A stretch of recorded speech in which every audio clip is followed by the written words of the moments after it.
Assalamualaikum warahmatullahi wabarakatuh. Perkenalkan, nama saya Dafal Novel Ma'arif dengan NPM B1A025115. Saya akan menjelaskan apa saja yang saya dapati dari mempelajari kriminologi dari awal hingga akhir. Sebelumnya, saya akan menjelaskan apa itu kriminologi. Kriminologi adalah ilmu yang mempelajari kejahatan, penyebabnya, pelakunya, korban, hingga reaksi masyarakat terhadap kejahatan. Berbeda dengan hukum pidana yang hanya fokus pada aturan dan sanksi, kriminologi melihat kejahatan dari sisi sosial, psikologis, biologis, dan budaya.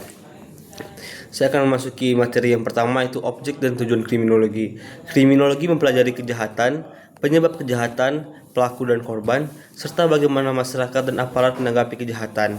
Tujuan utama kriminologi adalah memahami fenomena kejahatan agar dapat membantu pencegahan dan penanggulangan kejahatan secara lebih efektif. Materi yang kedua yaitu aliran dalam kriminologi. Kriminologi klasik. Aliran ini beranggapan manusia memiliki akal dan kebebasan memilih. Seseorang melakukan kejahatan karena pilihan sadar sehingga hukuman diperlukan untuk memberi efek jerah. 2. Kriminologi positif. Menurut aliran ini, kejahatan dipengaruhi faktor di luar diri manusia seperti faktor biologis, lingkungan sosial, budaya, dan psikologis. 3. Kriminologi kritis. Aliran ini melihat kejahatan sebagai konstruksi sosial, artinya sesuatu disebut jahat karena masyarakat dan hukum menentukan demikian. Kriminologi kritis juga menyoroti ketidakadilan hukum, misalnya hukum sering lebih keras kepada pelaku kejahatan kecil dibanding pelaku korupsi atau white collar crime. Materi yang ketiga yaitu teori penyebab kejahatan. 1. Faktor biologis. Ada teori menghubungkan bentuk tubuh, kondisi fisik atau bawaan biologis dengan kecenderungan melakukan kejahatan. 2. Faktor psikologis. Gangguan kejiwaan seperti psikosis, trauma, frustasi atau tekanan mental dapat memicu seseorang melakukan tindak kriminal. 3. Faktor sosial.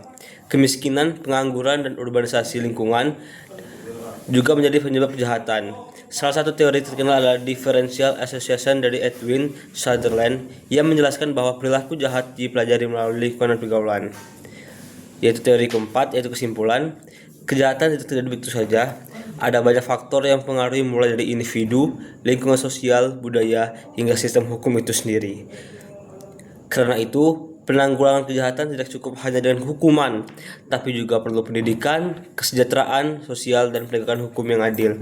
Kriminologi membantu kita memahami bahwa kejahatan bukan hanya soal melanggar hukum, tetapi juga kondisi manusia dan masyarakat. Mungkin itu saja yang dapat saya sampaikan. Jika ada salah kata, saya mohon maaf, karena kesempurnaan demi Tuhan, kesalahan milik iblis. Saya hanya korbannya, yakin usaha sampai. Wassalamualaikum warahmatullahi wabarakatuh.